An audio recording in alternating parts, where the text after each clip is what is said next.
हाँ तो मेरे प्यारे स्टूडेंट नमस्ते। आप सभी स्वस्थ होंगे, मस्त होंगे। तो आज जो है विज्ञान का क्वेश्चन करवा रहे हैं जो कि आप लोगों के लिए बहुत इंपॉर्टेंट क्वेश्चन है। सारे वीवीआई क्वेश्चन है जो कि आपके एग्जाम में आने वाला सारे क्वेश्चन है। तो आप लोग जो है इस वीडियो को पूरा देखिएगा और अपने दोस्तों के पास अधिक से अधिक शेयर करिएगा, और जो सब्सक्राइब नहीं किए मेरे चैनल को वो अवश्य सब्सक्राइब कर लीजिएगा, ताकि और आगे जो भी वीडियो बनाएंगे तो आपके पास जो है नोटिफिकेशन पहले पहुंच पाए। तो चलिए आते हैं, ज्यादा समय नहीं लेते हुए क्वेश्चन पढ़ाते हैं। कहता दर्पण की फोकस दूरी और वक्रता त्रिज्या में क्या संबंध है। दर्पण की फोकस दूरी और वक्रता त्रिज्या में क्या संबंध है मेरे प्यारे। तो F बराबर R बटे 2, F बराबर R बटे 2। आगे फिर कहता है क्वेश्चन कि समान दृष्टि के लिए स्पष्ट दृष्टि की न्यूनतम दूरी कितना होती है। 25 सेंटीमीटर। कितना होता है मेरे प्यारे? 25 सेंटीमीटर। कितना होता है? 25 सेंटीमीटर। यहाँ 25 मीटर है, 25 सेंटीमीटर है, तो 25 सेंटीमीटर होता है समान दृष्टि के लिए। समान दृष्टि के लिए स्पष्ट दृष्टि की न्यूनतम दूरी, यानी समान मनुष्य के लिए जो होता है मेरे प्यारे स्पष्ट दर्शन की न्यूनतम दूरी जो होती है वो कितना होती है? 25 सेंटीमीटर होती है। कितना होती है? 25 सेंटीमीटर। कहता है श्वेत प्रकाश का कौन सा रंग या वर्ण किसी प्रिज्म से गुजरने के पश्चात सबसे कम झुकता है। कहता है श्वेत प्रकाश का कौन सा रंग या वर्ण किसी प्रिज्म से गुजरने के पश्चात सबसे कम झुकता है। तो लाल। कौन हो जाएगा मेरे प्यारे? लाल। लाल रंग का हो जाएगा। आगे कहता है मानव आंख की रेटिना द्वारा बनाई गई छवि होती है। मानव आंख की रेटिना द्वारा जो है बनाई गई छवि, वो छवि कैसी होती है? तो वास्तविक और उल्टा होता है। कैसा होता है मेरे प्यारे? वास्तविक और उल्टा होता है। मानव आंख की रेटिना यानी हम लोग के आंख के रेटिना जो होता है वो छवि कैसी बनाती है? तो वास्तविक और उल्टा बनाती है। याद रखना, आकाश का रंग नीला प्रतीत होता है। आकाश का रंग नीला प्रतीत होता है प्रकाश के परिकिरणन के कारण। आकाश का रंग नीला प्रतीत होता है किसके कारण? प्रकाश के परिकिरणन के कारण। समझ गए मेरे प्यारे? प्रकाश के परिकिरणन के कारण। आगे कहता है मेरे प्यारे कि प्रकाश का रंग नीला प्रतीत होता है। आकाश का रंग नीला प्रतीत होता है। आकाश का रंग नीला प्रतीत होता है प्रकाश के परिकिरणन के कारण। आगे क्वेश्चन कहता है किस दर्पण से वस्तु का प्रतिबिंब बड़ा बनता है। किस दर्पण से वस्तु का प्रतिबिंब बड़ा बनता है? तो अवतल दर्पण से। किस दर्पण से वस्तु का प्रतिबिंब बड़ा बनता है? तो अवतल दर्पण से। किस दर्पण से मेरे प्यारे? अवतल दर्पण से। आगे कहते हैं निम्नलिखित में कौन सा लेंस निकट दृष्टि दोष को ठीक करने के लिए उपयोग किया जाता है। कहता है निम्नलिखित में से कौन सा लेंस निकट दृष्टि दोष को ठीक करने के लिए किया जाता है? तो मेरे प्यारे तो क्या हो जाएगा? अवतल लेंस। निकट दृष्टि दोष को दूर करने के लिए अवतल लेंस का प्रयोग किया जाता है, और दूर दृष्टि दोष को दूर करने के लिए उत्तल लेंस का प्रयोग किया जाता है। इधर देखिए क्वेश्चन और जो पीछे था उसको फिर से देखते हैं। किस दर्पण से वस्तु का प्रतिबिंब बड़ा बनता है? तो अवतल दर्पण से। और दाढ़ी बनाने के लिए यानी हजामती दर्पण यानी दाढ़ी बनाने के लिए, या कहते हैं उसको दाढ़ी बनाकर हजामत करने के लिए किस दर्पण का प्रयोग किया जाता है? तो अवतल दर्पण का ही प्रयोग किया जाता है मेरे प्यारे सैलून में। सैलून में किस दर्पण का प्रयोग किया जाता है? अवतल दर्पण का। डॉक्टर लोग भी जो है अवतल दर्पण का प्रयोग करता है। आगे समझना, निम्नलिखित में से कौन उपकरण विद्युत धारा की उपस्थिति दर्शाता है। निम्नलिखित में से कौन उपकरण विद्युत धारा की उपस्थिति दर्शाता है? तो गैल्वेनोमीटर। निम्नलिखित में से कौन उपकरण विद्युत धारा की स्थिति दर्शाता है? गैल्वेनोमीटर। निम्नलिखित में से कौन सा उपकरण विद्युत धारा की उपस्थिति दर्शाता है? गैल्वेनोमीटर। दाएं हाथ के अंगूठे के नियम को किसने प्रतिपादित किया था? दाएं हाथ के अंगूठे के नियम को किसने प्रतिपादित किया था मेरे प्यारे? तो ये क्या था? मैक्सवेल। किसने किया था? मैक्सवेल। दाएं हाथ के अंगूठे के नियम को किसने प्रतिपादित किया था मेरे प्यारे? मैक्सवेल। किसने किया था? मैक्सवेल। विभवांतर का SI मात्रक वोल्ट होता है मेरे प्यारे। क्या होता है? वोल्ट। विभवांतर का SI मात्रक क्या होता है? वोल्ट होता है, वोल्ट। आगे कहता है निम्नलिखित में किस संयोजन द्वारा प्रतिरोध का मान बढ़ता है? निम्नलिखित में से किस संयोजन द्वारा प्रतिरोध का मान बढ़ता है? श्रेणीक्रम। निम्नलिखित में से किस संयोजन द्वारा प्रतिरोध का मान बढ़ता है? श्रेणीक्रम। चुंबकीय बल रेखा की प्रकृति होती है, चुंबकीय बल रेखा की प्रकृति, चुंबकीय बल रेखा की प्रकृति कैसी होती है मेरे प्यारे? तो काल्पनिक होती है। कैसी होती है? काल्पनिक। यानी चुंबकीय बल रेखा की प्रकृति जो होती है वो कैसी होती है? काल्पनिक होती है। आगे कहता है किलोवाट घंटा किसके बराबर होता है? किलोवाट घंटा किसके बराबर होता है? 3.6 गुना 10 पर पावर 6 जूल। कहता है 1 किलोवाट घंटा, 1 किलोवाट घंटा किसके बराबर होता? तो 3.6 गुना 10 पर पावर 6 जूल। याद रखना मेरे प्यारे, बहुत इंपॉर्टेंट क्वेश्चन है। नवीकरणीय ऊर्जा का स्रोत क्या है? नवीकरणीय ऊर्जा का स्रोत क्या मेरे प्यारे? सौर ऊर्जा। नवीकरणीय ऊर्जा का स्रोत क्या है? सौर ऊर्जा। आगे क्वेश्चन कहता है कौन सा लेंस अपसारी लेंस भी कहलाता है? कौन सा लेंस को हम अपसारी लेंस भी कहते हैं मेरे प्यारे? तो अवतल लेंस को। देखो अपसारी लेंस, अवतल लेंस को कहते हैं अपसारी लेंस और उत्तल लेंस को कहते हैं अभिसारी लेंस। अपसारी लेंस किसको कहते हैं? तो अवतल लेंस को। अपसारी लेंस अवतल लेंस और अभिसारी लेंस उत्तल लेंस को कहते हैं। बहुत अच्छा। प्रकाश का प्राथमिक वर्ण कौन है? कौन है मेरे प्यारे? उपरोक्त सभी। लाल हरा नीला, लाल हरा नीला की लहरनी। इसको याद रखना है क्या? लहरनी। कहता मेरे प्यारे प्रकाश का प्राथमिक रंग कौन है? प्रकाश का प्राथमिक रंग कौन है मेरे प्यारे? तो याद रखना प्रकाश का प्राथमिक रंग।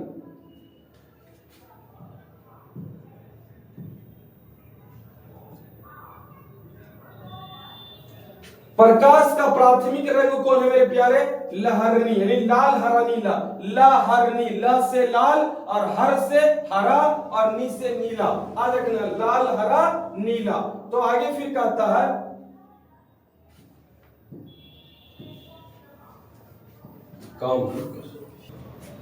आगे समझना मेरे प्यारे, कहता निम्नलिखित में से कौन नेत्र का रंगीन भाग होता है? तो कौन सा नेत्र का रंगीन भाग होता है? आइरिस। निम्नलिखित में से कौन नेत्र का रंगीन भाग होता है? कौन होता है मेरे प्यारे? आइरिस। आइरिस होता। आगे कहता है कि HP बराबर होता है, HP बराबर मेरे प्यारे क्या? हॉर्स पावर बराबर होता है 746 वाट। कितना होता है? 746 वाट। 1 HP बराबर होता है, 1 हॉर्स पावर बराबर होता है 746 वाट। आगे कहता है कि विशालक शीशा, विशालक शीशा यानी मैग्नीफाइंग ग्लास होता है। मैग्नीफाइंग ग्लास कौन होता है? उत्तल लेंस। कहता विशालक शीशा या मैग्नीफाइंग ग्लास होता है, कौन होता है? उत्तल लेंस। अगर जब किसी चालक तार से विद्युत धारा प्रवाहित होती है, जब किसी चालक तार से विद्युत धारा प्रवाहित होती है तो गतिशील कण कौन है? इलेक्ट्रॉन। जब किसी चालक तार से विद्युत धारा प्रवाहित होती है तो गतिशील कण है, कौन है? इलेक्ट्रॉन। गतिशील कण कौन सा है? इलेक्ट्रॉन है मेरे प्यारे। आगे कहता है एम्पियर घंटा मात्रक है, एम्पियर घंटा मात्रक है किसका? आवेश का ना। एम्पियर घंटा मात्रक है किसका है? आवेश का। आवेश का एक और मात्रक होता है कूलम। आवेश का एक और मात्रक होता है कूलम, याद रखना। आगे फिर कहता है एम्पियर घंटा मात्रक है आवेश का। एम्पियर मात्रक, एम्पियर खाली कहेगा कि विद्युत धारा के एसआई मात्रक क्या होता है? एम्पियर। विद्युत धारा के एसआई मात्रक एम्पियर, विद्युत धारा के एसआई मात्रक एम्पियर। और ये आवेश का एसआई मात्रक होता है कूलम। क्या होता है? कूलम होता है। आगे फिर ध्यान देना, निम्नलिखित में से कौन सा मात्रक वाट के बराबर है? निम्नलिखित में से कौन सा मात्रक वाट के बराबर है, यानी वाट के बराबर है? तो कौन सा होगा? जूल प्रति सेकेंड। कौन सा होगा? जूल प्रति सेकेंड। याद रखना है जूल प्रति सेकेंड। यहां पर देखो तिरवा इससे रुस गया, भाग रहा। निम्नलिखित में से कौन सा मात्रक वाट के बराबर है? तो जूल प्रति सेकेंड। यानी कि ये मात्रक जो है वाट किसका? शक्ति का मात्रक वाट होता और शक्ति का ही मात्रक जूल प्रति सेकेंड होता। जूल प्रति सेकेंड के बराबर क्या होता? वाट होता। अगर विद्युत धारा का मात्रक है एम्पियर, देखो आगे विद्युत धारा का मात्रक एम्पियर होता है, विद्युत धारा का मात्रक एम्पियर होता है। ग्लोबल वार्मिंग के लिए उत्तरदायी गैस, ग्लोबल वार्मिंग के लिए उत्तरदायी गैस कौन है? तो CO2 carbon dioxide. Global warming के लिए उत्तरदायी गैस कौन है मेरे प्यारे? Carbon dioxide CO2। आगे देखना, शरीर में भोजन का पचना किस प्रकार की अभिक्रिया है? तो किस प्रकार की अभिक्रिया है? उपचयन। कौन सा होगा? उपचयन। कहता शरीर में भोजन का पचना किस प्रकार की अभिक्रिया मेरे प्यारे? तो उपचयन। कौन सा क्रिया हो जाएगा? उपचयन हो जाएगा। देखो ये उधर भाग रहा, मतलब इसका है, ये रूस गया दोनों में, तो भाग रहा उधर, ठीक ना, तो उपचयन हो जाएगा। शरीर में भोजन का पाचन किस प्रकार की अभिक्रिया मेरे प्यारे? उपचयन हो जाएगा। आगे कहता है कली चूना पर जब जल डाला जाता है तब अभिक्रिया होती है। कली चूना पर जब जल डाला जाता है तब अभिक्रिया होती है ऊष्माक्षेपी। कैसे अभिक्रिया होती है? ऊष्माक्षेपी। कली चूना पर जब जल डाला जाता है तब अभिक्रिया होती है। कैसी होती है? ऊष्माक्षेपी। आगे कहता है निम्नलिखित में कौन सबसे अधिक अभिक्रियाशील है? तो कॉपर Cu कॉपर। कहता है निम्नलिखित में से कौन सबसे अधिक अभिक्रियाशील है? तो Cu कॉपर यानी तांबा। क्या हो जाएगा मेरे प्यारे? तांबा। कहता है चूना जल का रासायनिक सूत्र क्या होगा? तो CaOH होल 2। CaOH होल 2 चूना जल का रासायनिक सूत्र होता है मेरे प्यारे CaOH होल 2। आगे फिर कहता है कोई विलयन लाल लिटमस को नीला कर देता है, उसका पीएच मान कितना होता है मेरे प्यारे?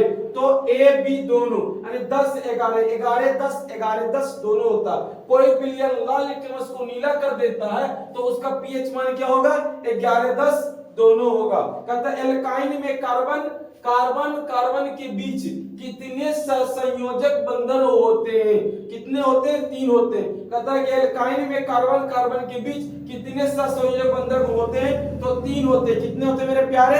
3 होते हैं। आगे कहता है ग्लूकोज का आणविक सूत्र क्या है? ग्लूकोज का आणविक सूत्र होता है मेरे प्यारे C6H12O6। क्या होता है मेरे प्यारे? C6H12O6। ग्लूकोज का आणविक सूत्र होता है C6H12O6। याद रखना है। कहता उच्च बसीय अम्लों के सोडियम लवण कहलाते हैं। उच्च बसीय अम्लों के सोडियम लवण कहलाते हैं। कौन कहलाते हैं? साबुन। उच्च बसीय अम्लों के सोडियम लवण कहलाते हैं, साबुन कहलाते हैं। कौन होगा मेरे प्यारे? साबुन। याद रखना है। कहता है कि डैश CHO अभिक्रियाशील मूलक को कहते हैं, यानी CHO अभिक्रियाशील मूलक को कहते हैं। क्या कहते हैं? तो एल्डिहाइड कहते हैं। क्या कहते हैं मेरे प्यारे? एल्डिहाइड। CHO अभिक्रियाशील मूलक को कहते हैं। क्या कहते हैं? एल्डिहाइड। क्या बोलते हैं मेरे प्यारे? एल्डिहाइड कहते हैं। आगे कहता है आवर्त सारणी के किसी आवर्त में बाएं से दाएं जाने पर तत्वों की परमाणु त्रिज्या होती है। कितना होती? घटती है। तो आवर्त सारणी के किसी आवर्त में बाएं से दाएं जाने पर, यानी बाएं से दाएं जाने पर तत्वों की परमाणु त्रिज्या क्या होती है? घटती है। तत्वों की परमाणु त्रिज्या क्या होती है? घटती है। तत्वों की परमाणु त्रिज्या घटती है। मेरे प्यारे देखते आगे निम्नलिखित तत्वों को उनके धातु गुण के अनुसार बढ़ते क्रम में सजाएं। तो lithium, oxygen, carbon, beryllium, fluorine. तो इसको जो है बढ़ते क्रम के अनुसार से जाना है। तो क्या हो जाएगा? लिथियम होगा, उसके बाद बेरिलियम होगा, उसके बाद कार्बन होगा, तो ऑक्सीजन होगा, उसके बाद फ्लोरीन होगा। लिथियम होगा, बेरिलियम होगा, ऑक्सीजन होगा और उसके बाद कार्बन होगा, उसके बाद फ्लोरीन होगा। आगे फिर कहता है सिलिकॉन क्या है? सिलिकॉन क्या है मेरे प्यारे? तो उपधातु है। क्या है? उपधातु है। कहता सिलिकॉन क्या है? तो उपधातु है मेरे प्यारे। निम्नलिखित में कौन विद्युत धनात्मक तत्व है? निम्नलिखित में कौन विद्युत धनात्मक तत्व है? तो Na। इनमें से कौन विद्युत धनात्मक तत्व है? तो ये Na। आगे कहता है टिहरी बांध का निर्माण किस प्रदेश में किया गया? तो उत्तराखंड में। टिहरी बांध का निर्माण किस प्रदेश में किया गया मेरे प्यारे? तो उत्तराखंड में किया गया। निम्नलिखित में किस धातु को केरोसिन में डुबो कर रखते हैं? किसे रखते हैं मेरे प्यारे? सोडियम को। किसको रखते हैं? सोडियम को। यहाँ देखिए गड़बड़ दे दिया है, सोडियम होगा मेरे प्यारे। क्या होगा? सोडियम होगा। तो निम्नलिखित में किस धातु को केरोसिन में डुबो कर रखते हैं? तो सोडियम हो जाएगा मेरे प्यारे। क्या हो जाएगा? सोडियम हो जाएगा। क्या होगा? सोडियम ना, सोडियम होगा, ये गलत है। कहता निम्नलिखित में किस धातु को केरोसिन में डुबो कर रखते हैं? सोडियम को। किसको मेरे प्यारे? सोडियम को। आगे ध्यान देना। कहता अपमार्जक से बनाए जाते हैं। अपमार्जक से क्या बनाए जाते हैं मेरे प्यारे? उपरोक्त में से सभी, यानी सर्फ एक्सेल बनाए जाते हैं, सैंपल बनाए जाते हैं, इजी सर्फ बनाए जाते हैं, यानी अपमार्जक से बनाए जाते हैं, इन सभी को बनाए जाते हैं। एक्सल से यानी Surf Excel shampoo, Surf Excel साबुन होता है जो, Surf Excel shampoo easy Surf, ये सब जो क्या बनाया जाता है, अपमार्जक से बनाए जाते हैं। आगे कहता है मेरे प्यारे कि सौर सेल में किसका उपयोग होता है, सौर सेल में जो है सिलिकॉन का उपयोग होता है। सौर सेल में किसका उपयोग होता है मेरे प्यारे, तो सिलिकॉन का उपयोग होता है। आगे फिर कहता है निम्नलिखित में किसका उपयोग खाना बनाने वाले ईंधन में नहीं किया जाता है, निम्नलिखित में से किसका उपयोग खाना बनाने वाले ईंधन में नहीं किया जाता मेरे प्यारे, तो सीएनजी गैस का उपयोग मेरे प्यारे न वाहन चालक के यानी वाहन चलाने में जो है इसका उपयोग किया जाता है, यानी वाहन के ईंधन के रूप में सीएनजी गैस का प्रयोग किया जाता है। आगे फिर कहते हैं मेरे प्यारे कि 2Cu प्लस O2 से विक्रिया करके क्या बनाता है, 2CuO है, क्योंकि क्या है ये, तो ऑक्सीकरण है। क्या मेरे प्यारे, ऑक्सीकरण है। आगे कहता है निम्नलिखित में कौन सा समीकरण संतुलित नहीं है, कौन है मेरे प्यारे संतुलित नहीं है, तो B number Pb into NO3 whole 2 अभिक्रिया करके PbO plus NO2 plus O2 बना रहा, तो ये जो है संतुलित नहीं है। अदर सब क्या है, संतुलित है। आगे कहता उदासीन विलयन का पीएच मान होता है, उदासीन विलयन का पीएच मान 7 होता है मेरे प्यारे, क्या होता है, 7 होता है। अम्लीय जो होता है वो 7 से कम होता है, क्षारीय जो होता है वो 7 से अधिक होता है, और 7 के बराबर जो होता है वो उदासीन कहलाता है मेरे प्यारे। ध्यान देना है, वो क्या कहलाता है, उदासीन कहलाता है। आगे भी कहता है उदासीन विलयन का पीएच मान 7 होता है। निम्नलिखित में कौन दुर्बल अम्ल है, निम्नलिखित में कौन दुर्बल अम्ल है मेरे प्यारे, तो ये हो जाएगा CH3COOH। निम्नलिखित में से कौन दुर्बल अम्ल है, CH3COOH। निम्नलिखित में से कौन दुर्बल अम्ल है, CH3COOH। निम्नलिखित में से कौन दुर्बल अम्ल है, CH3COOH। आगे कहता है क्रायोलाइट अयस्क है, क्रायोलाइट किसका अयस्क है मेरे प्यारे, एल्यूमिनियम का। क्रायोलाइट किसका अयस्क है, एल्यूमिनियम का है। क्रायो मेरे प्यारे सभी का अयस्क जो है याद कर लेना है आप लोगों को। क्रायोलाइट किसका अयस्क है, एल्यूमिनियम का। देखो अयस्क वाला आता है कि कौन किसका अयस्क है, तो क्रायोलाइट किसका अयस्क है, एल्यूमिनियम का। आगे कहता पोटेशियम की परमाणु संख्या कितनी होती है, तो 19 होती है। पोटेशियम की परमाणु संख्या 19 होती है। पोटेशियम की परमाणु संख्या क्या होती है मेरे प्यारे, 19 होती है। फॉर्मिक अम्ल का IUPAC नाम क्या है, फॉर्मिक अम्ल का IUPAC नाम क्या है, मेथोनोइक अम्ल। मेथोनोइक अम्ल, फॉर्मिक अम्ल का IUPAC नाम क्या है, मेथोनोइक अम्ल। इथाइल अल्कोहल का अणुसूत्र, इथाइल अल्कोहल का अणुसूत्र क्या होता है, C2H5OH। मिथाइल अल्कोहल का अणुसूत्र क्या होता है, C2H5OH। C2H5OH। एल्काइन कौन है, एल्काइन कौन है मेरे प्यारे, तो C2H2। एल्काइन कौन है, C2H2। एल्काइन कौन है, C2H2। मेरे प्यारे बढ़िया से याद कर लेना है। चीनी का रासायनिक सूत्र क्या होता है, तो C12H12O11 ना, चीनी का रासायनिक सूत्र C12H12O11। आगे कहता है एसिटिलीन, एसिटिलीन में कार्बन के बीच सहसंयोजक बंधन की संख्या कितनी होती है, 3 होती है। एसिटिलीन में कार्बन के बीच सहसंयोजक बंधन की संख्या कितनी होती है, 3 होती है। कहता है शोषण के अध्ययन के लिए उपयोग किए जाने वाले बीज हैं, कौन है मेरे प्यारे, तो अंकुरित बीज है। कौन होगा, अंकुरित बीज होगा मेरे प्यारे, अंकुरित बीज होगा। ध्यान रखना ये गलत दिया हुआ। शोषण के अध्ययन के लिए उपयोग किए जाने वाले बीज है, कौन है, अंकुरित बीज है। शोषण के अध्ययन के लिए उपयोग किए जाने वाले बीज है, कौन है, अंकुरित बीज है मेरे प्यारे। कौन हो जाएगा, अंकुरित बीज हो जाएगा। आगे फिर कहता है मानव वृक्क किस प्रणाली का एक हिस्सा, मानव वृक्क किस प्रणाली का एक हिस्सा उत्सर्जन का होगा। क्या होगा मेरे प्यारे, उत्सर्जन। मानव वृक्क किस प्रणाली का एक हिस्सा है, तो उत्सर्जन होगा। पौधों में जाइलम निम्नलिखित में से किसके परिवहन के लिए जिम्मेदार है, पानी। पौधों में जाइलम निम्नलिखित में से किसके परिवहन के लिए जिम्मेदार है? पानी। कहता है कि पौधों में जाइलम निम्नलिखित में से किसके परिवहन के लिए जिम्मेदार है? पानी। अगर शोषण के दौरान कौन सी गैस निकलती है? शोषण के दौरान कार्बन डाइऑक्साइड गैस CO2 निकलती है। शोषण के दौरान कौन सी गैस निकलती है? तो CO2 कार्बन डाइऑक्साइड निकलती है मेरे प्यारे। कहता है फलों के पकने को निम्न में से किससे नियंत्रित किया जाता है? फलों के पकने को निम्नलिखित में से किससे नियंत्रित किया जाता है मेरे प्यारे? तो क्या हो जाएगा? एथिलीन। एथिलीन। फलों को पकाने के लिए एथिलीन गैस का प्रयोग किया जाता है मेरे प्यारे। समझो आगे। फिर आगे कहता है कि न्यूरॉन का वह हिस्सा जहां जानकारी हासिल की जाती है।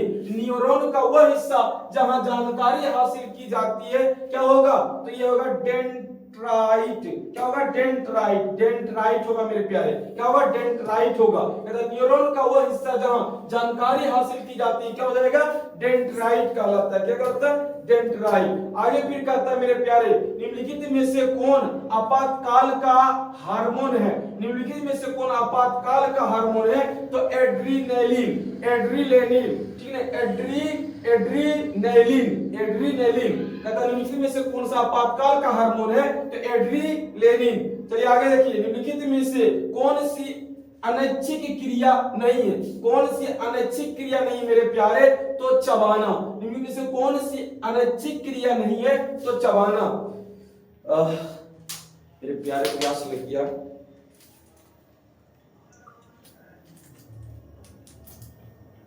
आप सभी लोग जो है पूरा एकदम से मन से पूरा वीडियो देख लीजिएगा और 2 बार देख लीजिए, सुनने की नहीं तो पूरा याद हो जाएगा। बहुत मेहनत से कर रहे हैं आप लोगों के लिए, तो बढ़िया से देख लीजिएगा ना, काम आ जाएगा।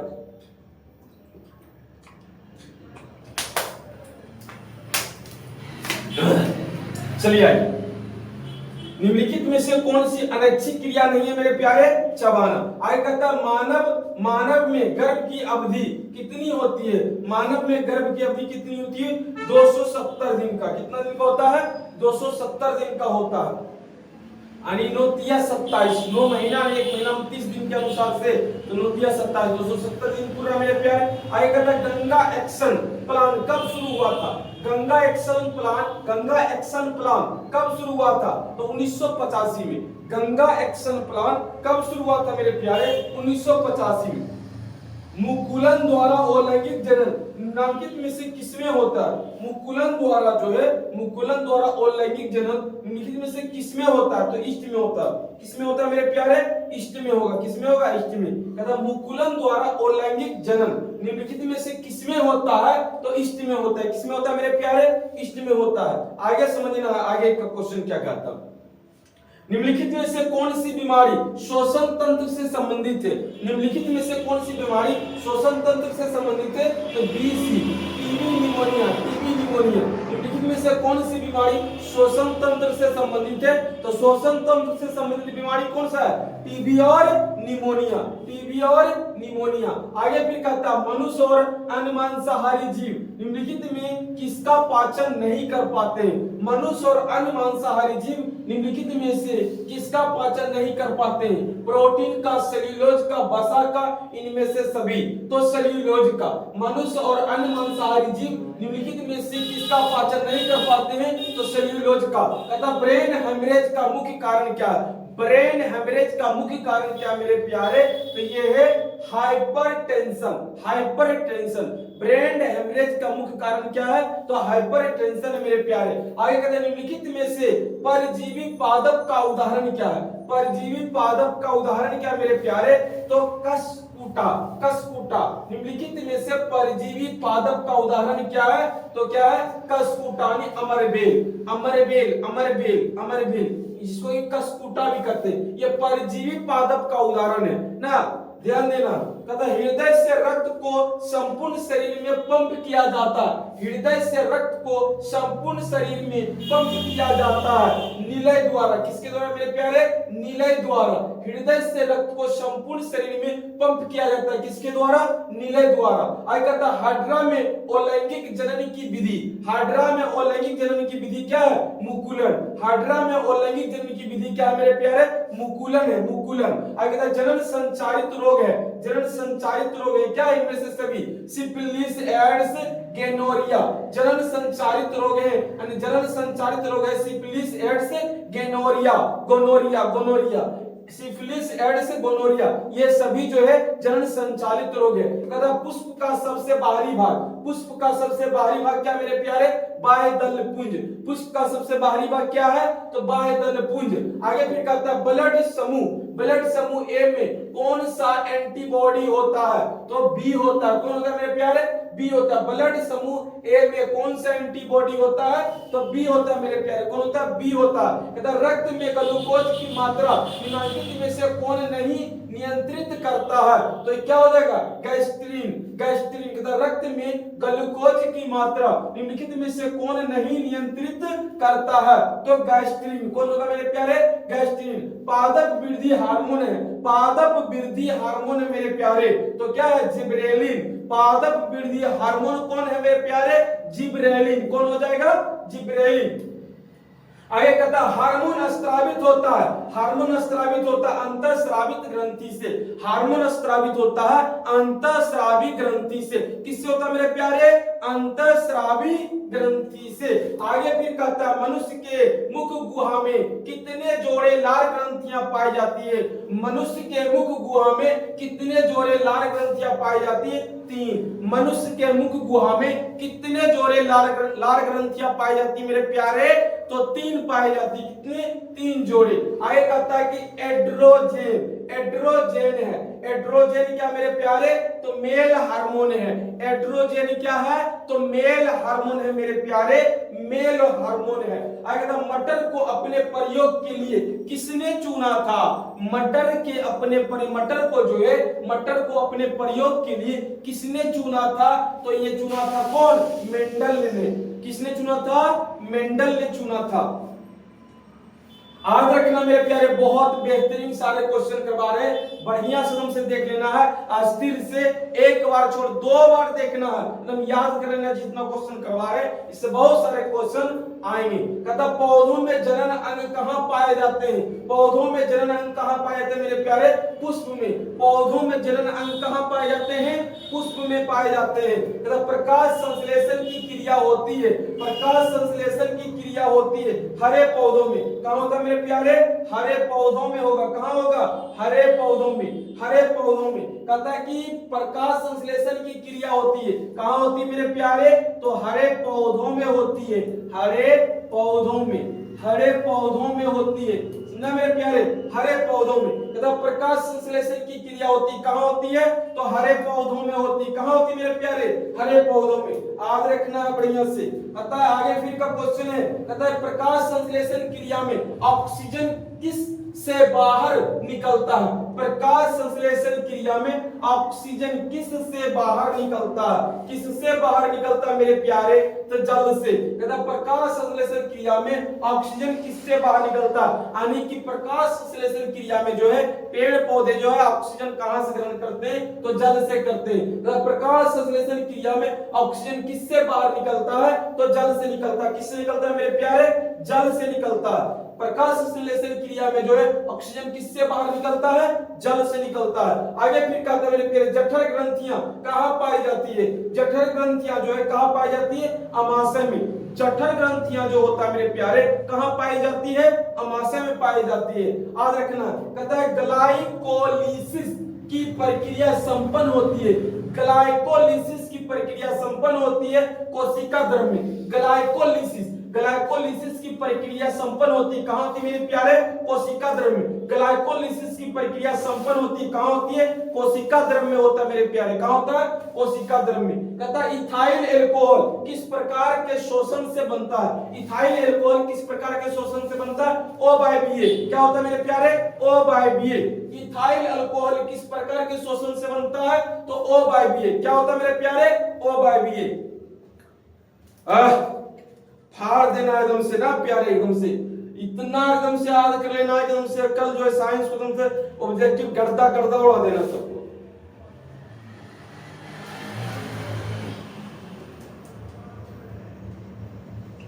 आप लोग भी जो है एकदम से पूरा साथ साथ में बोलिए, ठीक ना? बोल बोल के जैसे आप कर सकते हैं, मने मन बोलिए या बोल बोल के ना पूरा एकदम से याद कर लीजिए। बहुत इंपॉर्टेंट क्वेश्चन है मेरे प्यारे, बहुत मेहनत करके सारे क्वेश्चन बनाए। चलिए आप लोग एक बात और, लेकिन आप लोग जो है ना जरूर कमेंट में बताइए कि हाँ किस प्रकार से हो रहा है ना, किस प्रकार से कर रहे हैं, और जहां प्रॉब्लम लगता है तो थोड़ा सा बताइए कि हाँ आप ही लोग ना बता पाइए कि हाँ किस प्रकार से सर अच्छा कर रहे हैं नहीं कर रहे हैं, तो फिर और उसमें सुधार करने की कोशिश करेंगे ना। बाकी तो क्वेश्चन में तो कोई दिक्कत नहीं है।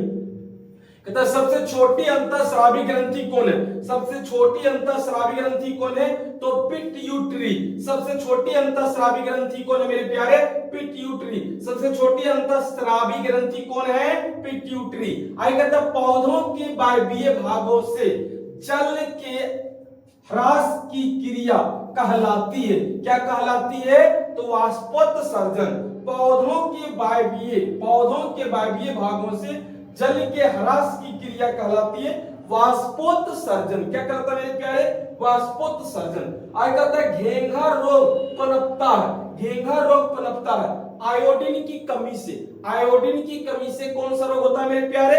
घेंघा रोग होता है। कौन सा रोग होता है? घेंघा रोग होता है। आगे कहता है रक्त के हल्के पीले रंग के चिपचिपे द्रव को कहते हैं, क्या कहते हैं? प्लाज्मा। रक्त में हल्के पीले रंग के चिपचिपे द्रव को कहते हैं, क्या कहते हैं मेरे प्यारे? प्लाज्मा।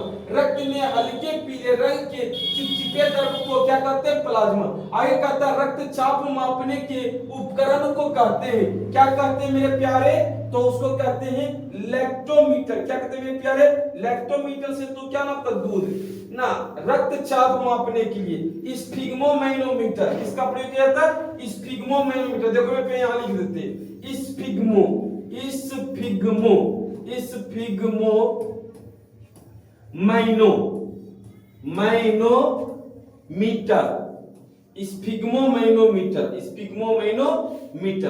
स्फिग्मोमैनोमीटर का रक्तचाप मापने के उपकरण को क्या करते हैं? स्फिग्मोमैनोमीटर कहते हैं। क्या कहते हैं मेरे प्यारे? स्फिग्मोमैनोमीटर। तो स्टेथोस्कोप, इससे आला, इसको बोलते हैं आला बोलते हैं, ठीक ना, इसको आला बोलते हैं। और रक्तचाप नापने के लिए जो है स्फिग्मोमैनोमीटर का प्रयोग किया जाता है।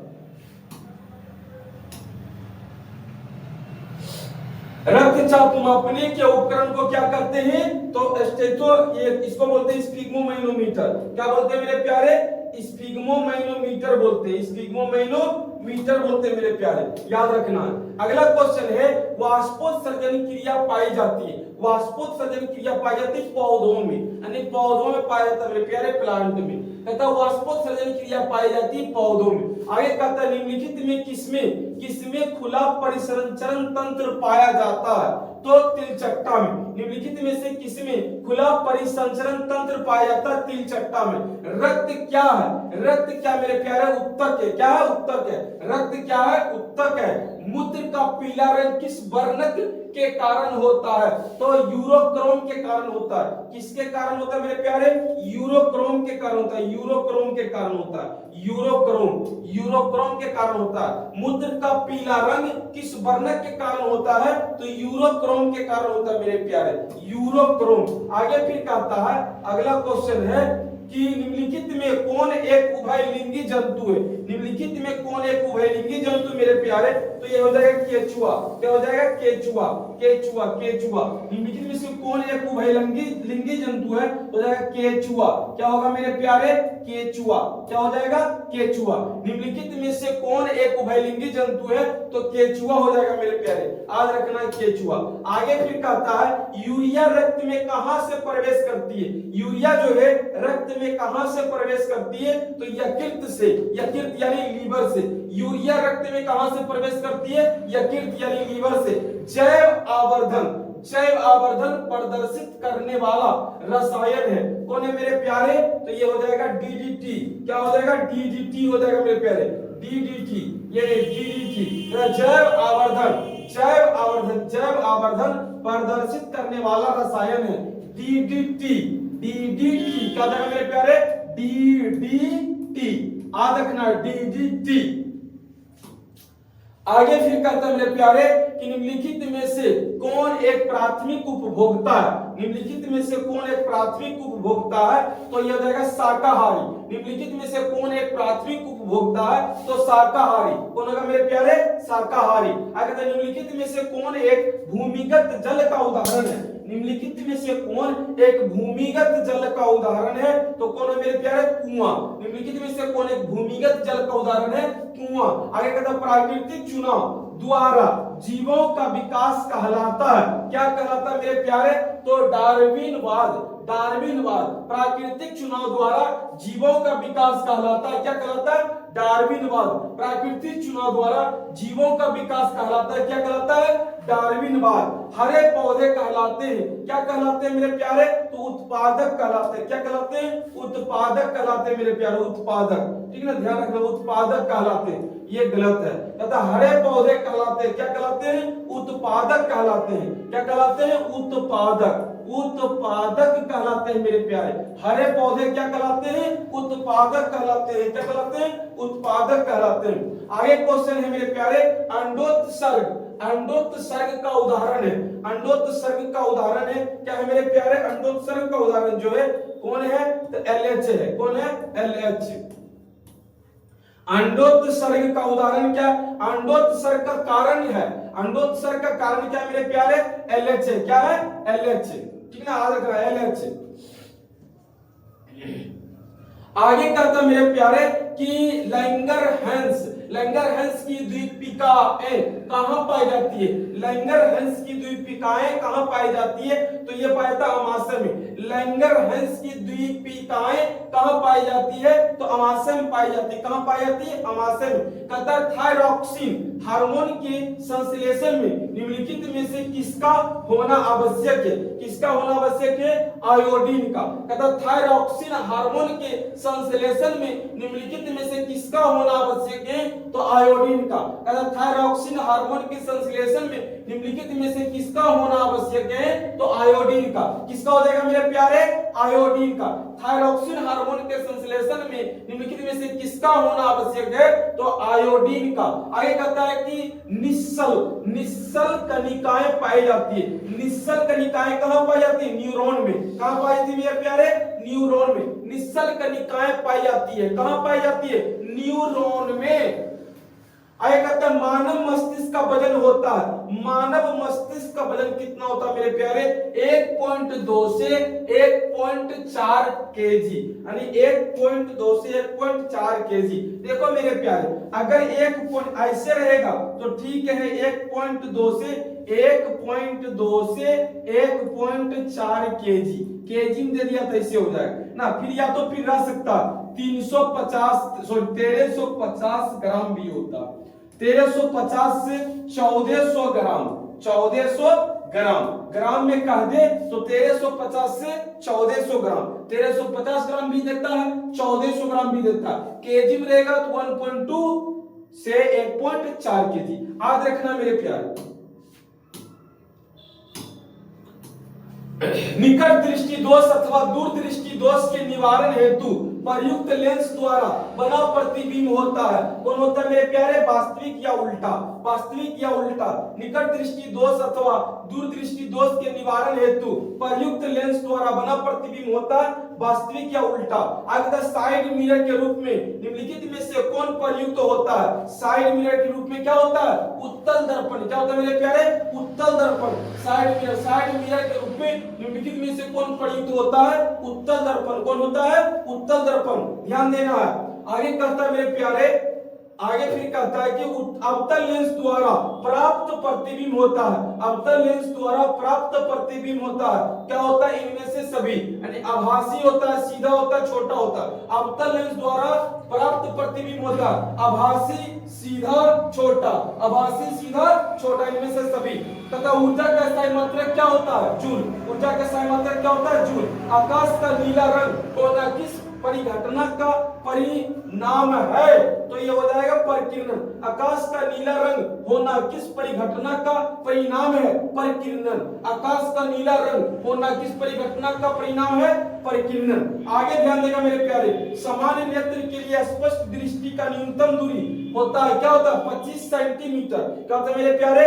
25 सेंटीमीटर। यहाँ 25 सेंटीमीटर, ध्यान देना बढ़िया से। यहाँ देखो 25 सेंटीमीटर, यह 2.5 सेंटीमीटर जो कि नहीं होगा, ये 25 मीटर है, ये भी नहीं होगा, ये 2.5 मीटर, ये भी नहीं होगा, 25 सेंटीमीटर। ध्यान से ऑप्शन देख करके मारना है, इन्हें 25 देख करके ठोक देना है, बस अपने ठोका जाएगा।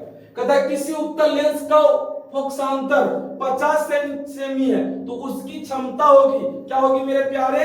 +2 डायोप्टर, +2 डायोप्टर होगा। किसी उत्तल लेंस का फोकसांतर 50 सेमी है तो उसकी क्षमता होगी +2 डायोप्टर। अगर एक प्रिज्म कितने सतहों से घिरा होता है? एक प्रिज्म कितने सतहों से घिरा होता है? 5। एक प्रिज्म कितने सतहों से घिरा होता है? 5। कहता है अभिनेत्र लेंस की फोकस दूरी में परिवर्तन किया जाता है। क्या किया जाता है? परिवर्तन किया जाता है पच्छावी पेशियों द्वारा। देखो कहता है अभिनेत्र लेंस की फोकस दूरी में परिवर्तन किया जाता है। क्या परिवर्तन किया जाता है मेरे प्यारे? आंसर हो जाएगा पच्छमावी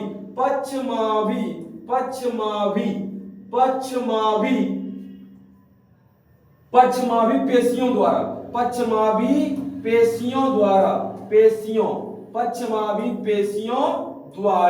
पच्छमावी पेशियों द्वारा मेरे प्यारे आंसर हो जाएगा पच्छमावी पेशियों द्वारा। कहता है कि अभिनेत्र लेंस की फोकस दूरी में परिवर्तन किया जाता है पच्छमावी पेशियों द्वारा। आगे ध्यान देना है कि प्रकाश के परावर्तन के कितने नियम है? प्रकाश के परावर्तन के कितने नियम है? 2। प्रकाश के परावर्तन के कितने नियम है? 2 है मेरे प्यारे। फोटोग्राफी कैमरा का अभिदृश्यक होता है, क्या होता है? उत्तल लेंस। फोटोग्राफी कैमरा का अभिदृश्यक होता है उत्तल लेंस। यदि एक किरण अवतल दर्पण पर लंबवत आपतित हो तो परावर्तन के बाद किरण किस बिंदु से गुजरेगी? किस बिंदु से गुजरेगी? तो ये मेरे प्यारे कहां से गुजरेगी? तो ये गुजरेगी वक्रता केंद्र से। कहां से गुजरेगी? वक्रता केंद्र से गुजरेगा मेरे प्यारे, ध्यान रखना है। वक्रता केंद्र से गुजरेगा। कहां से गुजरेगा? वक्रता केंद्र से। वक्रता केंद्र से गुजरेगा मेरे प्यारे, वक्रता केंद्र से गुजरेगा। कहता है क्या कि यदि एक किरण अवतल दर्पण पर लंबवत आपतित हो तो परावर्तन के बाद किरण किस बिंदु से गुजरेगी? तो ये गुजरेगी वक्रता केंद्र से। कहां से गुजरेगी? वक्रता केंद्र से। आगे फिर कहता मेरे प्यारे कि यदि एक प्रिज्म से एक वर्णी किरण गुजरे तो इसका नहीं होगा, क्या नहीं होगा? वर्ण विक्षेपण। इसका वर्ण विक्षेपण नहीं होगा। यदि एक प्रिज्म से एक वर्णी किरण गुजरे तो इसका नहीं होगा, क्या नहीं होगा? वर्ण विक्षेपण नहीं होगा मेरे प्यारे, याद रखना है। आगे फिर कहता कांच की अवतल लेंस की वायु में शक्ति होती है। कांच की अवतल लेंस की वायु में शक्ति होती है। क्या शक्ति होती है? ऋणात्मक होती है मेरे प्यारे। क्या होती है? ऋणात्मक होती है मेरे प्यारे, याद रख लेना, ऋणात्मक होती है। कहता कांच की अवतल लेंस की वायु में शक्ति होती है, क्या होती है? ऋणात्मक होती है मेरे प्यारे, ऋणात्मक। आगे फिर कहता है निम्नलिखित में कौन विद्युत का सुचालक है? निम्नलिखित में कौन विद्युत का सुचालक है मेरे प्यारे? तो विद्युत का सुचालक कौन हो जाएगा? ग्रेफाइट। कौन हो जाएगा? निम्नलिखित में से कौन विद्युत का सुचालक है? ग्रेफाइट। कौन हो जाएगा? ग्रेफाइट। आगे कहता है वक्रता त्रिज्या 1 मीटर के अवतल दर्पण की फोकस दूरी होगी, क्या होगा मेरे प्यारे? तो ये हो जाएगा 50 सेंटीमीटर। क्या हो जाएगा? 50 सेंटीमीटर। चूंकि F बराबर R/2 बराबर 100 सेंटीमीटर बटे 2 तो हो जाएगा क्या? 50 सेंटीमीटर। देखो सोल्व भी क्या हुआ? क्या हो जाएगा? 50 सेंटीमीटर। ये नहीं देखना, 50 सेंटीमीटर बी नंबर होगा। कहता है कि वक्रता त्रिज्या 1 मीटर मेरे प्यारे, यहाँ ऑप्शन में देखते हैं क्या सेंटीमीटर में। 1 मीटर बराबर होता है 100 सेंटीमीटर, यानी कि वक्रता त्रिज्या है मेरा, यानी कि R बराबर 100 सेंटीमीटर। अवतल लेंस की फोकस दूरी होता है R/2 2, तो हो जाएगा 100/2। तो इसको काट देंगे मेरे प्यारे 50 सेंटीमीटर। क्या हो जाएगा 50 सेंटीमीटर बी नंबर। याद रखना मेरे प्यारे, फाड़ देना एकदम से पूरा ऑब्जेक्टिव को। हाँ, क्वेश्चन में फाड़ देना, बना के आना। सघन माध्यम से विरल माध्यम में जाती हुई किरण अभिलंब से विचलित हो जाती है। क्या हो जाती है? विचलित हो जाती है। कहां विचलित हो जाती है? तो ये मेरे प्यारे बी नंबर हो जाएगा। अभिलंब के साथ संपाती, अभिलंब के साथ संपाती होगा। क्या होगा? अभिलंब के साथ संपाती। तथा सघन माध्यम से विरल माध्यम में जाती हुई किरण अभिलंब से विचलित हो जाती है। किधर विचलित हो जाती है? तो मेरे प्यारे आंसर हो जाएगा अभिलंब के साथ संपाती। अभिलंब के साथ संपाती, अभिलंब के साथ संपाती, अभिलंब के साथ संपाती, अभिलंब के साथ संपाती हो जाएगा मेरे प्यारे। सघन माध्यम से विरल माध्यम में जाती हुई किरण अभिलंब से विचलित हो जाती है, अभिलंब के साथ संपाती। याद रखना मेरे प्यारे बढ़िया से। आगे फिर कहता है विद्युत धारा उत्पन्न करने की युक्ति। विद्युत धारा उत्पन्न करने की युक्ति को क्या कहते हैं मेरे प्यारे? तो इसको जनित्र कहते हैं। क्या कहते हैं? जनित्र कहते हैं। विद्युत धारा उत्पन्न करने की युक्ति को क्या कहते हैं? जनित्र कहते हैं। क्या बोलते हैं मेरे प्यारे? जनित्र कहते हैं। जनित्र याद रखना मेरे प्यारे, जनित्र कहते हैं। आगे फिर कहता है ऊर्जा का पारंपरिक स्रोत है। ऊर्जा का पारंपरिक स्रोत क्या हो जाएगा? कोयला। ऊर्जा का पारंपरिक स्रोत क्या हो जाएगा? कोयला। याद रखना, कांच की एक समानांतर पट्टिका पर श्वेत किरण तिरछी आपतित होती है। निम्नलिखित में कौन प्रथम अपवर्तन के साथ घटित होता है? तो कौन होगा? इनमें से सभी। विचलन, विक्षेपण, परावर्तन, इनमें से सभी। कांच की एक समांतर पट्टिका पर श्वेत किरण तिरछी आपतित होती है। निम्नलिखित में से कौन प्रथम अपवर्तन के साथ घटित होता है? तो विचलन, विक्षेपण, परावर्तन, इनमें से सभी। आगे कहता हमारे घरों में जो विद्युत आपूर्ति की जाती है वह क्या है मेरे प्यारे? 220 वोल्ट प्रत्यावर्ती धारा है। वह क्या है? 220 वोल्ट प्रत्यावर्ती धारा। कहता हमारे घरों में जो विद्युत आपूर्ति की जाती है वह क्या है? तो 220 वोल्ट प्रत्यावर्ती धारा है। याद रखना मेरे प्यारे, याद रखना कि 220 वोल्ट प्रत्यावर्ती धारा है। आगे कहता जस्ता की परमाणु संख्या है। जस्ता की परमाणु संख्या कितना मेरे प्यारे? तो 30 है। कितना है? 30 है। जस्ता की परमाणु संख्या कितना मेरे प्यारे? 30 है। परमाणु संख्या वाला याद कर लेना मेरे प्यारे जितना भी होगा। अगर धोबिया सोडा का रासायनिक सूत्र क्या है? धोबिया सोडा का रासायनिक सूत्र है मेरे प्यारे Na2CO3 * 10H2O। Na2CO3 * 10H2O। याद रखना मेरे प्यारे NH2CO3 ना क्या है? Na2CO3 * 10H2O। याद रखना मेरे प्यारे ना। आगे फिर ध्यान देना है। कहता है मेरे प्यारे निम्नलिखित में कौन परवल क्षारक है? निम्नलिखित में कौन परवल क्षारक है? परवल क्षारक कहते हैं NaOH। निम्नलिखित में कौन परवल क्षारक है? तो NaOH। कहता है हेमाटाइट। हेमाटाइट निम्नलिखित में किस धातु का अयस्क है? हेमाटाइट निम्नलिखित में किस धातु का अयस्क है? तो Fe यानी आयरन का। हेमाटाइट निम्नलिखित में से किस धातु का अयस्क है? तो Fe यानी लोहा का। किसका है? लोहा का है मेरे प्यारे, आयरन, लोहा। कहता सल्फाइड अयस्क का सांद्रण निम्नलिखित में किस विधि द्वारा होता है? किस विधि द्वारा होता है मेरे प्यारे? फेन उत्प्लावन विधि। तथा सल्फाइड अयस्क का सांद्रण निम्नलिखित में से किस विधि द्वारा होता है? तो फेन उत्प्लावन विधि। फेन उत्प्लावन विधि याद रखना है। कहता अभिक्रिया 2Zn+O2 से अभिक्रिया करके कहता 2ZnO किस प्रकार की अभिक्रिया मेरे प्यारे? तो उपचयन अभिक्रिया। कैसी अभिक्रिया है? उपचयन अभिक्रिया है। ध्यान दो मेरे प्यारे। कहता ग्लूकोज का आणविक सूत्र क्या है? ग्लूकोज का आणविक सूत्र है C6H12O6। ग्लूकोज का आणविक सूत्र C6H12O6। अम्ल का जलीय विलयन विद्युत का संचालन करता है क्योंकि अम्ल जल में अम्ल जल में आयनिक होता है। अम्ल जल में कैसा होता है? आयनिक होता है। कहता अम्ल का जलीय विलयन विद्युत का संचालन करता है क्योंकि अम्ल जल में आयनित होता है। आगे कहता लिथियम के बाह्यतम शेल में कितने इलेक्ट्रॉन विद्यमान होते हैं? तो एक हो जाएगा। क्या होगा मेरे प्यारे? एक एक एक एक हो जाएगा। ठीक है, ध्यान देना, आगे ध्यान देना मेरे प्यारे, ध्यान देना है। क्वेश्चन था मेरे प्यारे कि लिथियम के बाह्यतम शेल में कितने इलेक्ट्रॉन विद्यमान होते हैं? कितने विद्यमान होते हैं? तो एक होते हैं। कितना होते हैं? एक होते हैं मेरे प्यारे, ध्यान देना है। आगे क्वेश्चन कहता है कि आवर्त सारणी के शून्य समूह का तत्व है। आवर्त सारणी के शून्य समूह का तत्व है He हीलियम। कहता आवर्त सारणी के शून्य समूह का तत्व है He हीलियम। आगे कहता निम्नांकित में सर्वाधिक विद्युत ऋणात्मक तत्व कौन है? निम्नांकित में सर्वाधिक विद्युत ऋणात्मक तत्व कौन है मेरे प्यारे?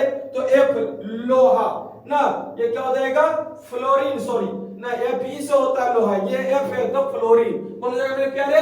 फ्लोरीन। कहता निम्नांकित में कौन सर्वाधिक विद्युत ऋणात्मक तत्व है? तो फ्लोरीन। क्या हो जाएगा मेरे प्यारे? Fluorine, fluorine. आगे ध्यान रखना, आगे कहता है कि जल के वैद्युत अपघटन में कैथोड पर कौन सी गैस मुक्त होती है? तो हाइड्रोजन। जल के वैद्युत अपघटन में कैथोड पर कौन सी गैस मुक्त होती है? तो हाइड्रोजन। कौन सी होती है? हाइड्रोजन। अगर मानव शरीर, हमारा शरीर का पीएच मान कितना होता है मेरे प्यारे? 7 से 7.8, 7.0 से 7.8। हमारा शरीर का पीएच मान कितना होता है? 7.0 से 7.8। आगे कहता है निम्नांकित यौगिकों में कौन अम्ल है? तो H2SO4, H2SO4। निम्नांकित यौगिकों में कौन अम्ल है? तो H2SO4। याद रखना है निम्नांकित में कौन संश्लेषित सूचक है? तो मेथिल ऑरेंज, मेथिल ऑरेंज। निम्नांकित में कौन संश्लेषित सूचक है? तो मेथिल ऑरेंज। कौन हो जाएगा मेरे प्यारे? Methyl orange. निम्नांकित में कौन संश्लेषित सूचक है? तो मेथिल ऑरेंज। कार्बन डाइऑक्साइड जल से अभिक्रिया करके बनाता है, क्या बनाता है मेरे प्यारे? तो कार्बन डाइऑक्साइड जल से अभिक्रिया करके बनाता है कार्बोनिक अम्ल। क्या बनाता है मेरे प्यारे? कार्बोनिक अम्ल बनाता है। कार्बोनिक अम्ल याद रखना है, कार्बोनिक अम्ल, कार्बोनिक अम्ल, कार्बोनिक अम्ल बनाता है मेरे प्यारे, कार्बोनिक अम्ल याद रखना। आगे फिर कहता है कॉपर पाइराइड का रासायनिक संघटक है CuFeS2, CuFeS2। कहता है कॉपर पाइराइड का रासायनिक संघटक है CuFeS2, CuFeS2 याद रखना मेरे प्यारे। प्रकृति में मुक्त अवस्था में पाई जाने वाली धातु कौन सा है? तो कौन है? सोना, गोल्ड। प्रकृति में मुक्त अवस्था में पाई जाने वाली धातु कौन सा है? तो सोना है। आगे कहता है निम्नलिखित में कौन सी धातु सबसे अधिक अभिक्रियाशील होता है? निम्नलिखित में कौन सी धातु सबसे अधिक अभिक्रियाशील होता है? तो Zn जस्ता, Zn जस्ता। कौन हो जाएगा मेरे प्यारे? Zn जस्ता, Zn जस्ता। निम्नलिखित में से कौन सी धातु सबसे अधिक अभिक्रियाशील होता है? Zn यानी जिंक जस्ता। आगे करता है किसी अधातु के बाह्यतम शेल में इलेक्ट्रॉनों की संख्या को हो सकती है कितनी? तो 5, 4, 5, 6, 7, 4, 5, 6, 7। कहता है किसी अधातु के बाह्यतम शेल में इलेक्ट्रॉनों की संख्या हो सकती है कितनी? 4, 5, 6, 7, 4, 5, 6, 7। आगे कहता है पीतल निम्नलिखित में किनकी मिश्र धातु है? पीतल किसकी मिश्र धातु है? पिताजी, बताए थे ना पिताजी। पीतल में होता है, सूत्र होता है पिताजी, पिताजी। यानी पीतल जो है, पीतल जो है किसका है? तांबा का, और जिसे जस्ता, यानी पिताजी जो है तांबा और जस्ता का मिश्र धातु है।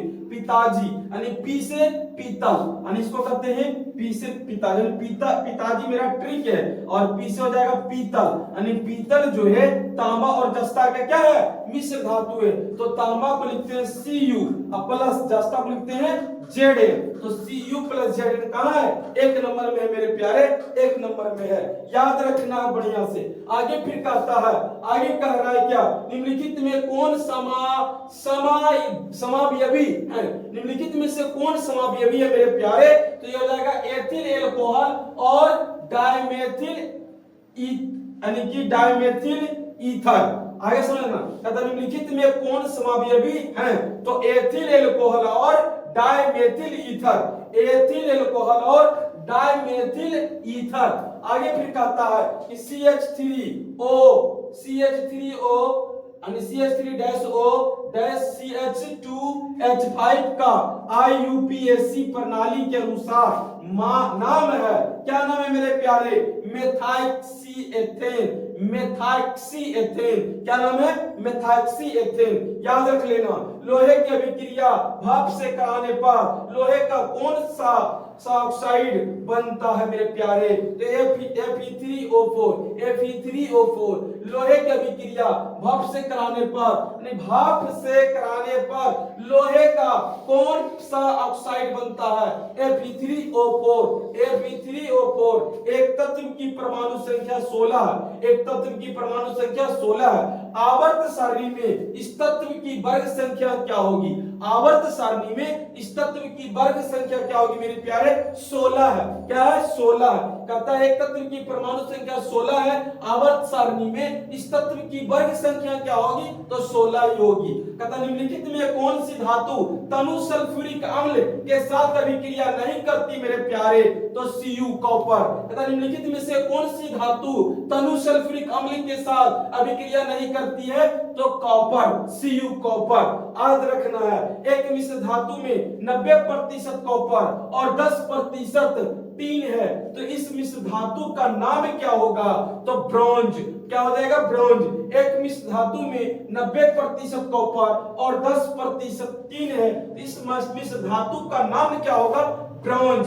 आगे कहता है जिंक सोडियम हाइड्रोक्साइड के साथ प्रतिक्रिया कर बनाता है, क्या बनाता है, H2 गैस। क्या बनाता है, H2 gas. Zinc sodium hydroxide के साथ अभिक्रिया कर क्या बनाता है मेरे प्यारे, तो ये बनाता है H2 गैस। क्या बनाता है, H2 गैस। आगे कहता है निम्नलिखित में कौन सी धातु वायु में उच्च ताप पर गर्म किए जाने पर भी ऑक्सीजन से संयोग नहीं करती है, कौन हो जाएगा मेरे प्यारे, तो ये हो जाएगा Ag। Ag क्या कहता है, Ag। Ag मतलब सिल्वर, Ag मतलब सिल्वर, सिल्वर मतलब चांदी। कहता निम्नलिखित में से कौन सी धातु वायु में उच्च ताप पर गर्म किए जाने पर भी ऑक्सीजन से संयोग नहीं करती है, तो क्या हो जाएगा, Ag। Ag कहे तो सिल्वर, सिल्वर कहे तो चांदी। आगे करता मेरे प्यारे, आगे क्वेश्चन, अयस्क में उपस्थित अपद्रव्य कहलाते हैं, क्या कहलाते हैं, तो गैंग कहलाते हैं। अयस्क में उपस्थित अपद्रव्य कहलाते हैं, गैंग कहलाते हैं। अगला क्वेश्चन है निम्नलिखित में किस गुण के कारण धातुओं के तार बनाए जाते हैं, तो तन्यता।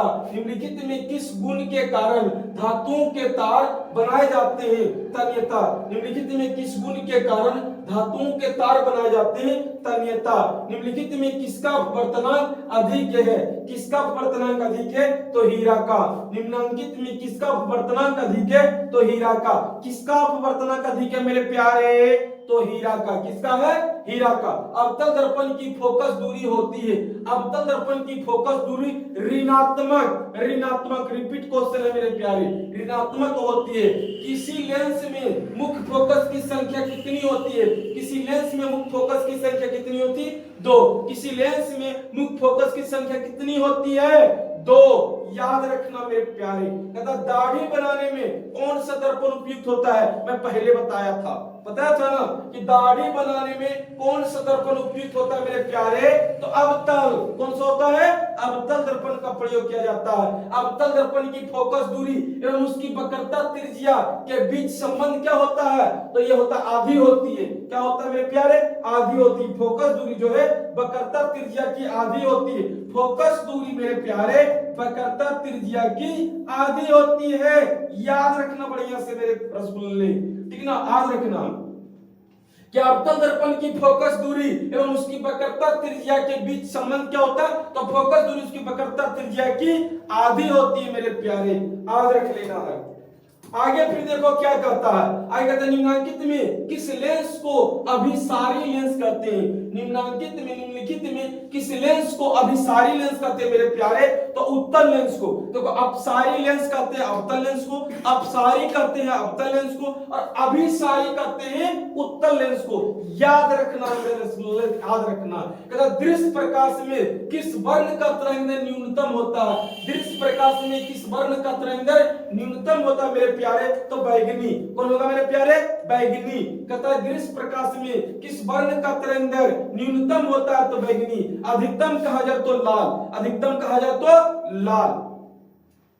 तारों का टिमटिमाना प्रकाश के किस घटना को दर्शाता है? तारों का टिमटिमाना प्रकाश के किस घटना को दर्शाता है मेरे प्यारे? तो ये प्रकाश का अपवर्तन, प्रकाश का वर्तन। तारों का टिमटिमाना, तारों का टिमटिमाना, तारों का टिमटिमाना प्रकाश के किस घटना को दर्शाता है मेरे प्यारे? तो प्रकाश का अपवर्तन, प्रकाश का अपवर्तन।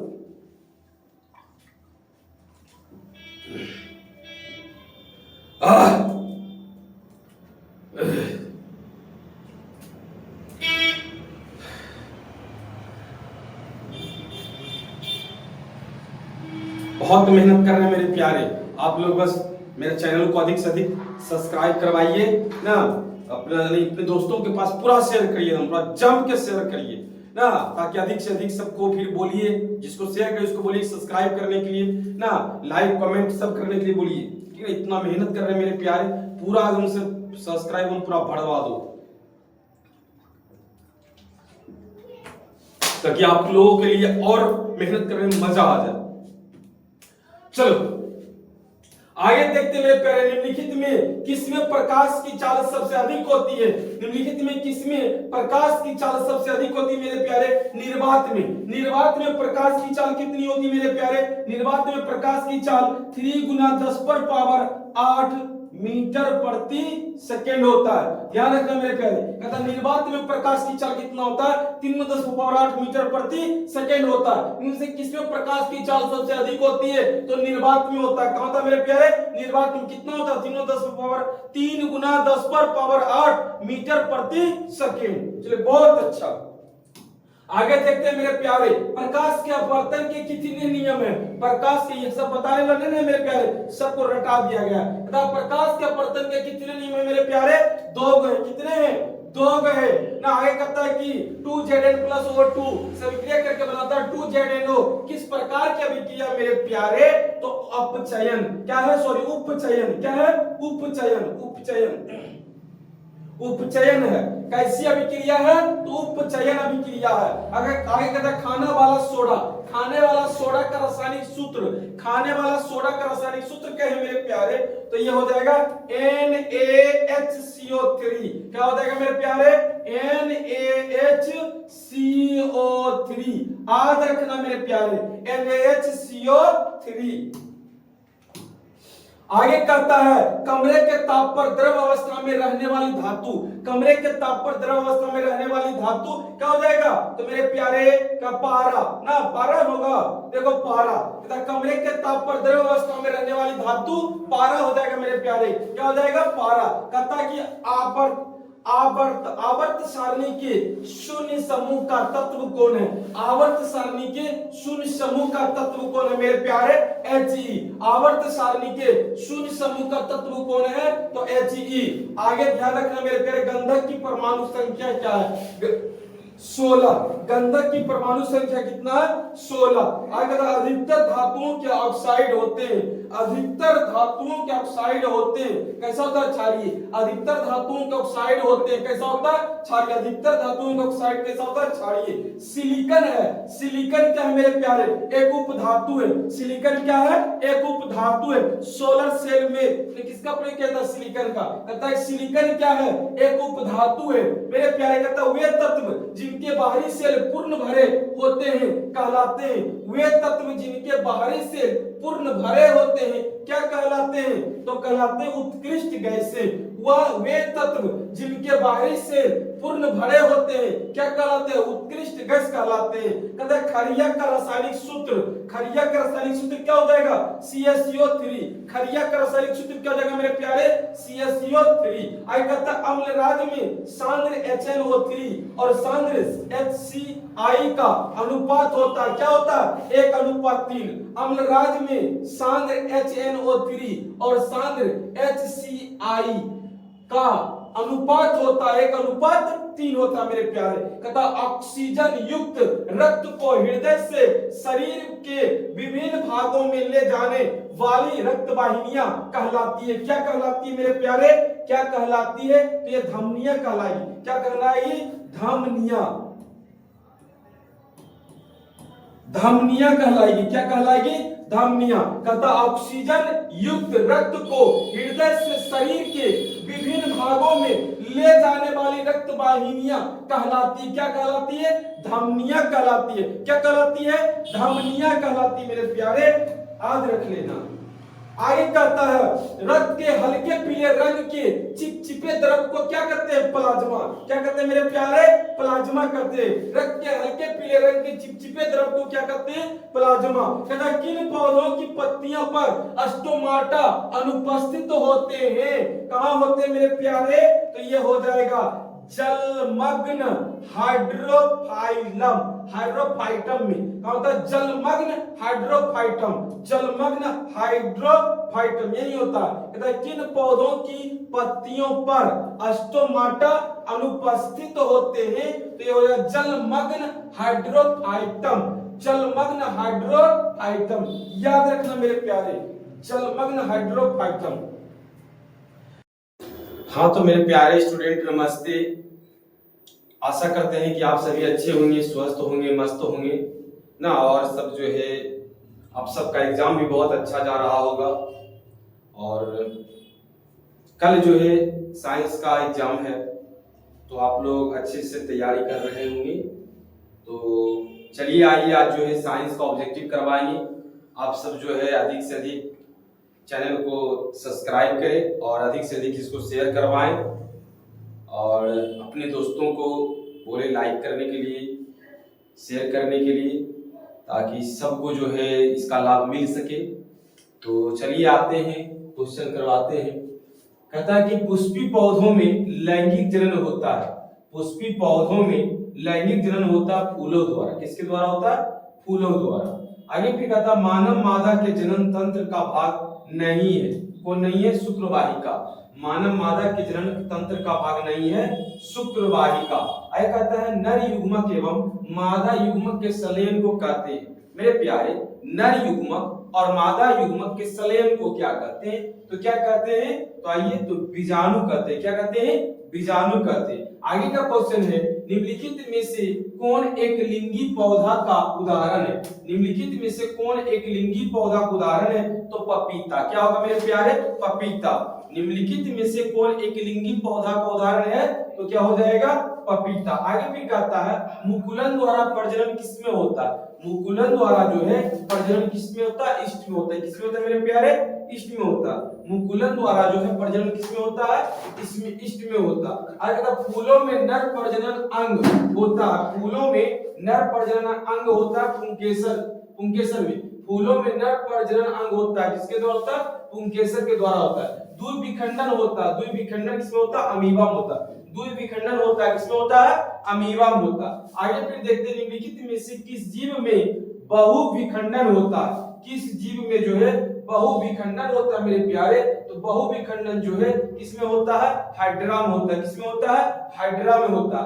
आगे कहता है कि ब्रायोफाइलम, ब्रायोफाइलम के कौन से भाग में कायिक प्रबंधन होता है, ब्रायोफाइलम के कौन से भाग में कायिक प्रबंधन होता है, तो पत्तियों में होता है। किसमें होता है मेरे प्यारे, पत्तियों में होता है। आगे कहता है मानव मादा में निषेचन होता है, मानव मादा में निषेचन होता है कहां, तो फैलोपियन नलिका में। कहां होता है मेरे प्यारे, फैलोपियन नलिका में। आगे का क्वेश्चन कहता है तने द्वारा कायिक प्रबंधन होता है, तने द्वारा जो है कायिक प्रबंधन होता है, किसका होता है, सभी में होता है। पुदीना में, हल्दी में, अदरक में, किसमें होता है, सभी में होता है। खंडन द्वारा जनन होता है, खंडन द्वारा जनन होता है किसमें, सितारा मछली में। किसमें होता है, सितारा मछली में। कायिक प्रबंधन संभव है, कायिक प्रबंधन संभव है उपरोक्त में से सभी, यानी जड़ द्वारा, तना द्वारा, पत्ती द्वारा, उपरोक्त में से सभी होगा मेरे प्यारे। चलिए आगे कहता है कि तने पर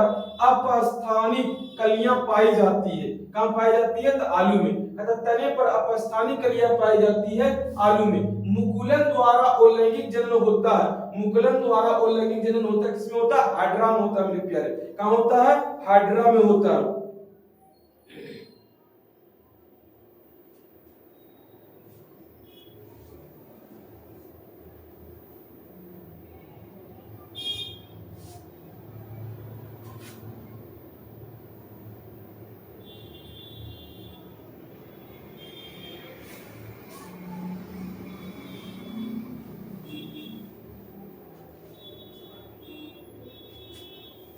चलिए आगे का क्वेश्चन देखते हैं।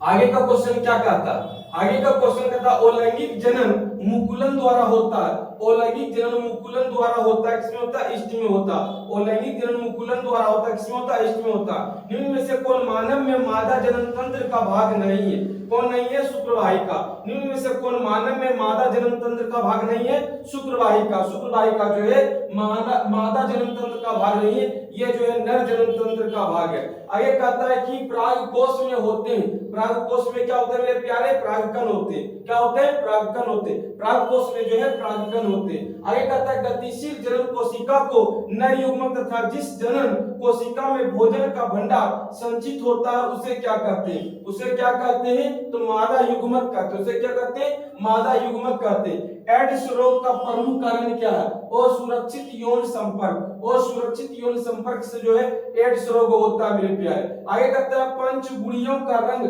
अधिकतर होता है। पंचगुणियों का रंग अधिकतर कैसा होता है मेरे प्यारे, तो हरा होता है। कैसा होता है, हरा होता है। आगे फिर कहता है क्वेश्चन कि फूल का कौन सा भाग फल में बदल जाता है, फूल का कौन सा भाग फल में बदल जाता है, अंडाशय। कौन सा, अंडाशय। फूल का कौन सा भाग फल में बदल जाता है, अंडाशय। अगर भ्रूण में जिस भाग में तना पत्तियां बनती है उसे क्या कहते हैं, उसे प्रांकुर कहते हैं। उसे क्या कहते हैं मेरे प्यारे, प्रांकुर कहते हैं। भ्रूण के जिस भाग में तना पत्तियां बनती है उसे क्या कहते हैं, प्रांकुर कहते हैं। एकल जीवों में प्रजनन की विधि, एकल जीवों में प्रजनन की विधि क्या, ये सभी खंडन, द्विखंडन, बीजाणु, समांशय। कहता है कि एकल जीवों में प्रजनन की विधि खंडन, द्विखंडन और बीजाणु, ये सभी होगा मेरे प्यारे। लैंगिक जनन में आवश्यक होती है, लैंगिक जनन में क्या आवश्यक होती है, नर एवं स्त्री जननांग दोनों। देखो जनन दो प्रकार के होते हैं, लैंगिक और अलैंगिक। तो लैंगिक में, लैंगिक जनन में जो है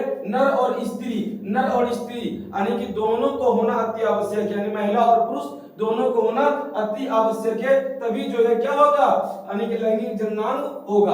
आगे फिर कहता है पुंकेसर पुष्प का कौन सा जननांग है, तो ये नर जननांग है। पुंकेसर पुष्प का कौन सा जननांग है मेरे प्यारे, तो नर जननांग है। आगे कहता है पुरुषों में यौनाभ्रम के यानी कि यौवनारंभ के लक्षण, यानी पुरुषों में यौवनारंभ के लक्षण क्या हो जाएगा, ये सभी हो जाएगा। दाढ़ी एवं मूंछ का आना बिल्कुल सही है, कंठ का फूटना बिल्कुल सही है, मांसपेशियों में उभार आना, मांसपेशियों में उभार आना, ये सारे सही है मेरे प्यारे। क्या हो जाएगा, सभी सही है। आगे कहता है स्त्रियों में यौवनारंभ के लक्षण, स्त्रियों में यौवनारंभ के लक्षण स्तनों की वृद्धि, नितंबों का उभरना, रजोधर्म का प्रारंभ, ये सभी हो जाएगा, ये सभी हो जाएगा मेरे प्यारे। आगे कहता है मनुष्यों में नर जननांग निम्नलिखित में से कौन है, मनुष्यों में जो है नर जननांग निम्नलिखित में से कौन है मेरे प्यारे? तो ये सभी वृषण, शुक्रवाहिका, मूत्रमार्ग, ये सभी मनुष्यों में नर जननांग ये सभी हो जाएगा। शुक्राणुओं का मोचन कहाँ होता है? शुक्राणुओं का मोचन शुक्रवाहिका में होता है।